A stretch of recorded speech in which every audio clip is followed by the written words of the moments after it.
എടി മോളെ, അത് നിനക്ക് വെറുതെ തോന്നുന്നതാ. നമ്മൾ കുറച്ചു കാലമായി നിന്റെ അമ്മയും അനിയത്തിയും അറിയാതെ എന്ത് ബുദ്ധിമുട്ടി പേടിച്ച പരിപാടിയൊക്കെ നടത്തുന്നത്. അച്ഛൻ പറഞ്ഞത് കേട്ടപ്പോൾ ദിവ്യ ഒന്ന് മൂളുക മാത്രം ചെയ്തു. അയാൾ തുടർന്നു, മോളെ, നീ ഒരു കല്യാണം കഴിക്കുകയാണെങ്കിൽ പിന്നെ നമ്മൾക്ക് ആരെയും പേടിക്കാതെ എപ്പോൾ വേണമെങ്കിലും നടത്താം. ഇപ്പോഴാണെങ്കിൽ ഇത് അകത്തേക്ക് പോകുമോ എന്ന പേടിയല്ലേ. അതിന് തൊട്ട് മുൻപേ തന്നെ പിൻവലിക്കുന്നത് വളരെ ബുദ്ധിമുട്ടുള്ള കാര്യമാണ്. അതുകൊണ്ടാണ് അച്ഛൻ പറയുന്നത്. കല്യാണത്തിന് ശേഷമാണെങ്കിൽ പിന്നെ ആ കാര്യം ഓർത്ത് പേടിക്കേണ്ടല്ലോ. തോന്നിയ പോലെ എന്തും എപ്പോൾ വേണമെങ്കിലും ആവാലോ. ആരും ഈ നല്ല കാര്യം മനസ്സിലാക്കാൻ പോകുന്നില്ല. ഇനി എന്തെങ്കിലും ഉണ്ടായാൽ തന്നെ അവൻ്റെ തലയിൽ വെച്ചു കൊടുക്കുകയും ചെയ്യാം. അത് കേട്ട് ദിവ്യ ഒന്ന് ചിരിച്ചു. അതിന് ഞാൻ കല്യാണം കഴിക്കുന്നത് വിദേശത്ത് ജോലിയുള്ള ആളെ ആയിരിക്കുമല്ലോ അച്ഛ. അപ്പോൾ ഞാൻ കല്യാണം കഴിഞ്ഞുടനെ ആളുടെ കൂടെ വിദേശത്തേക്ക് പോകുമല്ലോ. അപ്പോൾ പിന്നെ ഇതൊക്കെ എങ്ങനെ സാധിക്കാനാ?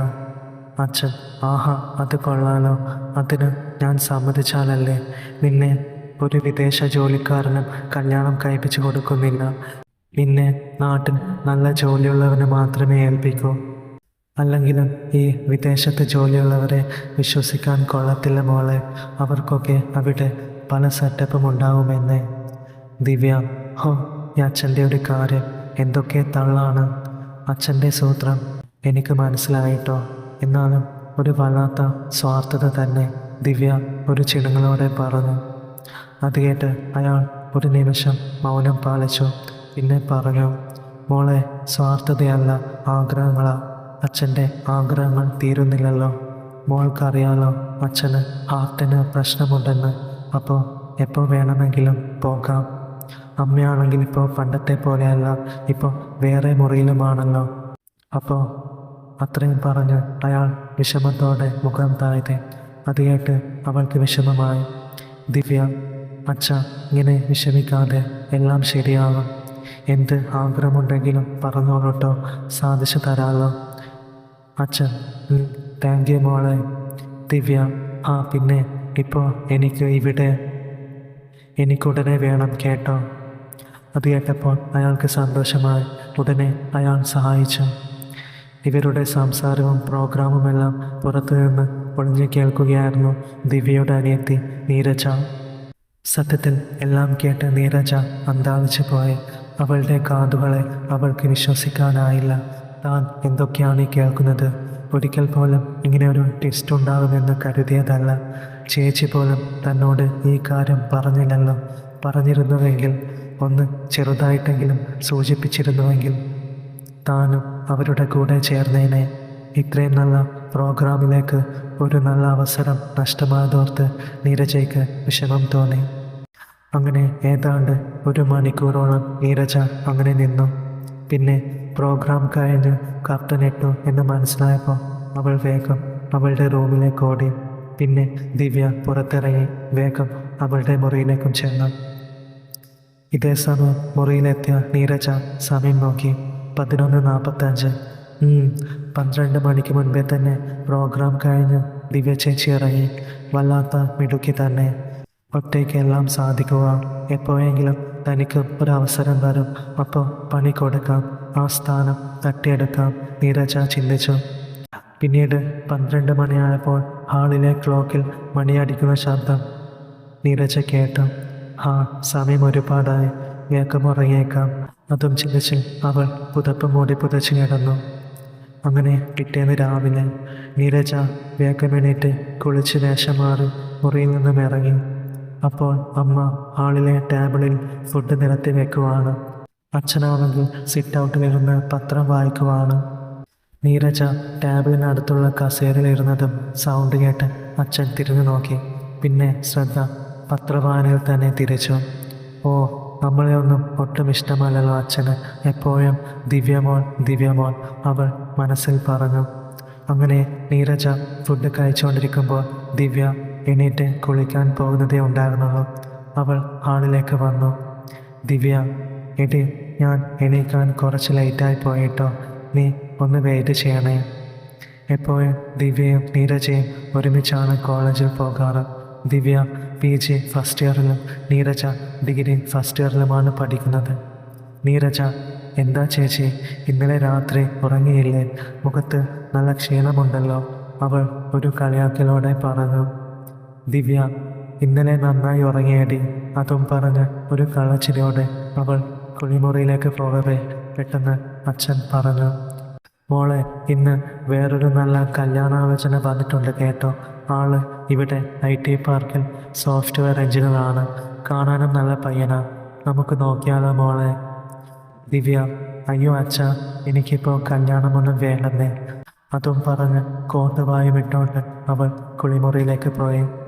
അത് കേട്ടപ്പോൾ അച്ഛൻ ദേഷ്യത്തോടെ അവൾ പോകുന്നത് നോക്കുന്നത് നീരജ ശ്രദ്ധിക്കുന്നുണ്ടായിരുന്നു. ചേച്ചിയെ കല്യാണം കഴിപ്പിച്ചെടുത്ത് കാര്യം സാധിക്കാനുള്ള തിരക്ക് അച്ഛന്. ഒരു വലിയ ആഗ്രഹം തീരാത്ത ആള് വന്നേക്കുന്നു. ഇതിന് മാത്രം എന്തുവാ ചേച്ചിക്ക്? നീരജ അസൂയയോടെ പിറുപിറുത്തു. പെട്ടെന്ന് അമ്മ, നീ എന്താ മോളെ ഈ പിറുപിറുക്കുന്നേ? ഒന്നുമില്ല അമ്മേ എന്നും പറഞ്ഞ് അവൾ വേഗം ഫുഡ് കഴിച്ച് കഴിഞ്ഞ് എണീറ്റു. പിന്നെ അവളുടെ മുറിയിലേക്ക് ചെന്നു. ചേച്ചി വരുന്നത് വരെ ഫോണിൽ നോക്കിയിരിക്കാം എന്ന് കരുതി അവൾ ഫോൺ എടുത്തു. പിന്നെ ഇൻസ്റ്റഗ്രാം തുറന്നു. അവളുടെ ഓരോ ഫ്രണ്ട്സിൻ്റെയും പോസ്റ്റ് അവളിങ്ങനെ കണ്ടുകൊണ്ടിരിക്കുമ്പോൾ പെട്ടെന്നാണ് സൂരജിൻ്റെ പോസ്റ്റ് ശ്രദ്ധിച്ചത്. അവൻ 2 ഫോട്ടോയും ഒരു വീഡിയോയും ഇട്ടിരിക്കുന്നു. അത് കണ്ടപ്പോൾ അവളുടെ കണ്ണുകൾ വിടർന്നു. സൂരജ് PGക്കാണ് പഠിക്കുന്നത്, ദിവ്യയുടെ ക്ലാസ്സിൽ. ദിവ്യ വഴിയാണ് നീരജ അവനെ പരിചയപ്പെട്ടത്. സൂരജ് ആള് കാണും നല്ല സ്മാർട്ടാണ്, പിന്നെ വെളുത്ത് സുന്ദരനും. സത്യത്തിൽ നീരജയ്ക്ക് അവനോട് ക്രഷുണ്ട്. അങ്ങനെ അവൻ്റെ പോസ്റ്റിന് ലൈക്ക് ചെയ്തിട്ട് കമൻറ്റ് എന്തിടും എന്ന് ആലോചിച്ചിരിക്കവേ പെട്ടെന്ന് ദിവ്യ അങ്ങോട്ടേക്ക് വന്നു. അപ്പോൾ നീരജ വേഗം ഇൻസ്റ്റഗ്രാം ക്ലോസ് ചെയ്തു. അത് ദിവ്യയും ശ്രദ്ധിച്ചായിരുന്നു. ദിവ്യ, പാടി പോകാം. അങ്ങനെ അവർ ബാഗൊക്കെ എടുത്ത് ഇറങ്ങവേ സിറ്റ് ഔട്ടിലിരുന്ന അച്ഛൻ ദിവ്യയെ തന്നെ നോക്കുന്നത് നീരജ ശ്രദ്ധിച്ചു. ദിവ്യ, അച്ഛ പോയിട്ട് വരാട്ടോ, ബായ്. അച്ഛൻ, മോളെ, സോഫ്റ്റ്വെയർ എഞ്ചിനീയർ പയ്യൻ അത്രയും പറഞ്ഞതും അവൾ പറഞ്ഞു, എനിക്കിപ്പോൾ കല്യാണമൊന്നും വേണ്ട അച്ഛാ. അതും പറഞ്ഞ് അവളുടെ സ്കൂട്ടിയിലിരുന്നു. പിൻസീറ്റിൽ നീരജയും ഇരുന്നു. അങ്ങനെ അവർ കോളേജിലേക്ക് പോയി. നീരജയ്ക്ക് സൂരജിൻ്റെ കാര്യം ചേച്ചിയോട് ചോദിക്കണമെന്നൊക്കെയുണ്ട്, പക്ഷെ അവൾ മടിച്ചു. പിന്നെ നീരജയുടെ ക്ലാസ് കഴിഞ്ഞപ്പോൾ അവൾ ചേച്ചിയും കാത്ത് പുറത്ത് വെയിറ്റ് ചെയ്ത് നിൽക്കവേ പെട്ടെന്ന് ചേച്ചിയും സൂരജും ക്യാൻറ്റീനിൽ നിന്നും ഇറങ്ങി വരുന്നത് കണ്ടു. അവരങ്ങനെ തൊട്ടുരുമി നിന്ന് തമാശ പറഞ്ഞ് പൊട്ടിച്ചിരിച്ചുകൊണ്ടാണ് വരവ്. ഇത് കണ്ട നീരജയ്ക്ക് ദേഷ്യം വന്നു. ഇനി ചേച്ചി ഇവനെയും വളച്ചെടുക്കുമോ? അവൾ ദേഷ്യത്തോടെ ചിന്തിച്ചു. അവൾ പല്ലിറമിക്കൊണ്ട് അങ്ങനെ നോക്കി നിൽക്കവേ അവളുടെ അടുത്തെത്തിയ സൂരജ് അനിയത്തിക്കുട്ടി എന്നും പറഞ്ഞ് അവളോട് തമാശ പറഞ്ഞു. ദിവ്യയുടെ അനിയത്തിയായതിനാൽ സൂരജ് മാത്രം നീരജയെ അനിയത്തിക്കുട്ടി എന്നാണ് വിളിക്കാറ്. ആ വിളി കേട്ടപ്പോൾ അവൾ അവനെ തന്നെ വല്ലാത്ത നോട്ടം നോക്കി. അവൻ കാണാതെ, ഞാൻ നിൻ്റെ അനിയത്തിക്കുട്ടിയല്ലടാ, ഞാൻ നിൻ്റെ പെണ്ണാണ്, ഞാൻ കുട്ടിയല്ല, എനിക്ക് എല്ലാം അറിയാം, എല്ലാം വേണമെങ്കിൽ നിന്നെയും പഠിപ്പിക്കാം, ഇങ്ങ് വാടാ ചെറുക്ക, എല്ലാം തരാം, അവൾ മനസ്സിൽ പറഞ്ഞു. പിന്നെ അവർ ഓരോന്നൊക്കെ സംസാരിച്ച് പിരിഞ്ഞു. അങ്ങനെ ദിവ്യയും നീരജയും സ്കൂട്ടിയിൽ വീട്ടിലോട്ട് വന്നു. വീട്ടിലപ്പോൾ അമ്മ മാത്രമാണുള്ളത്. അച്ഛൻ ജോലി കഴിഞ്ഞ് വീട്ടിലേക്ക് വരാൻ രാത്രി 8 മണിയൊക്കെ ആവും. അമ്മ അപ്പോൾ ചായയുടെ കൂടെ കഴിക്കാനുള്ള എണ്ണ പലഹാരങ്ങൾ ഉണ്ടാക്കുമായിരുന്നു. അങ്ങനെ അതൊക്കെ കഴിച്ച് അങ്ങനെ സമയം മുന്നോട്ട് പോയി. പിന്നെ 8 മണിയായപ്പോൾ അച്ഛൻ വീട്ടിലെത്തി. വന്നപ്പോൾ പതിവ് പോലെ ചോക്ലേറ്റും കൊണ്ട് വന്നിട്ടുണ്ട്. ദിവ്യ ചേച്ചിക്ക് ഒരു പ്രത്യേക സ്നേഹത്തോടെയും തനിക്ക് വലിയ താല്പര്യമില്ലാത്ത മട്ടിലുമാണ് അച്ഛൻ ചോക്ലേറ്റ് തന്നത് എന്ന് അവൾക്ക് തോന്നി. കഴിഞ്ഞ രാത്രിയിലെ കാര്യവും ഇന്ന് വൈകിട്ട് ചേച്ചിയെ സൂരജിനോടൊപ്പം കണ്ട കാര്യവും പിന്നെ ഈ ചോക്ലേറ്റിൻ്റെ കാര്യവുമൊക്കെ ഓർത്ത് അവൾക്ക് ദിവ്യയോട് ഭയങ്കര ദേഷ്യം തോന്നി. അവൾ മനസ്സിൽ കുറേ നല്ല വാക്കുകൾ മൊഴിഞ്ഞു. പിന്നെ രാത്രി എന്നും TV സീരിയൽ പതിവുള്ളതാണ്. അമ്മയും ദിവ്യയും നീരജയും ഒരുപോലെ സീരിയൽ ആരാധകരാണ്. സീരിയൽ സമയമായാൽ പിന്നെ അച്ഛൻ മുറിയിൽ പോയി കിടക്കും. ഇങ്ങനെയാണ് പതിവ്. അന്ന് നീരജയ്ക്ക് സീരിയൽ കാണാനൊന്നും ഒരു താല്പര്യവും ഉണ്ടായിരുന്നില്ല. പ്രത്യേക കാരണം ദേഷ്യം തന്നെയാണ്. ദിവ്യയോടൊപ്പം ഇരിക്കുന്ന ഓരോ നിമിഷവും അവളിൽ വല്ലാത്ത ദേഷ്യമുണ്ടാക്കി. നീരജ വേഗം മുറിയിൽ ചെന്നു. പിന്നെ ഫോണിൽ നോക്കി അങ്ങനെ കിടന്നു. ഏതാണ്ട് 1 മണിക്കൂറൊക്കെ കഴിഞ്ഞപ്പോൾ ഹാളിലെ ലൈറ്റൊക്കെ ഓഫായത് അവൾ മുറിയുടെ ഡോറിൻ്റെ താഴെ ഭാഗത്ത് കൂടി കണ്ടു. ഇനി 1/2 മണിക്കൂർ കഴിഞ്ഞാൽ പ്രോഗ്രാം തുടങ്ങുമല്ലോ, നീരജ പുച്ഛത്തോടെ ഓർത്തു. അങ്ങനെ കുറച്ചു സമയം കഴിഞ്ഞതും അവൾ എന്തോ ശബ്ദം കേട്ടു. തുടങ്ങിയെന്ന് തോന്നുന്നു, അവൾ മനസ്സിൽ പറഞ്ഞു. അത് അങ്ങോട്ട് പോയി കേൾക്കണോ വേണ്ടയോ എന്ന് ചിന്തിച്ച് കിടക്കവേ അവളുടെ മനസ്സ് സമ്മതിച്ചില്ല. അങ്ങനെ വിട്ടാൽ പറ്റില്ല, കേൾക്കാം എന്ന് കരുതി നീരജ എണീറ്റ് പതിയെ ഡോർ തുറന്നതും അവൾ കണ്ടു ദിവ്യ ചേച്ചി അച്ഛൻ്റെ മുറിയിലേക്ക് പോകുന്നതും ഡോർ അടക്കുന്നതും. അമ്പടിക്കള്ളി എന്നും പറഞ്ഞ് നീരജ ഫോണിലെ ഫ്ലാഷ് ലൈറ്റ് ഓണാക്കി അങ്ങോട്ടേക്ക് ചെന്നു. പിന്നെ ഡോറിൻ്റെ അവിടെ കാതുകൾ കൂർപ്പിച്ച് ശ്രദ്ധിക്കാൻ തുടങ്ങി. തലേന്ന് രാത്രിയിലേക്കാൾ വലിയ പ്രോഗ്രാം അകത്ത് നടക്കുന്നുണ്ടെന്ന് മനസ്സിലായി. പിന്നെ ഡയലോഗും എല്ലാം നീരജ കേട്ടു.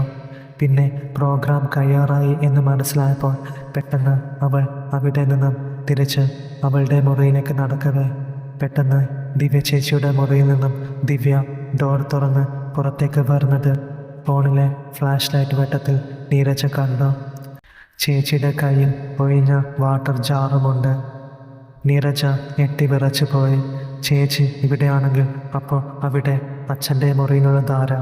അതും ചിന്തിച്ച് അവൾ അമ്പരപ്പോടെ അങ്ങനെ നിൽക്കവേ പെട്ടെന്ന് ദിവ്യ, എന്താടി രാത്രി ഉറക്കവുമില്ലേ? അതും ചോദിച്ച് ഹാളിലെ ലൈറ്റ് വിട്ട് അടുക്കളയിലേക്ക് പോയി.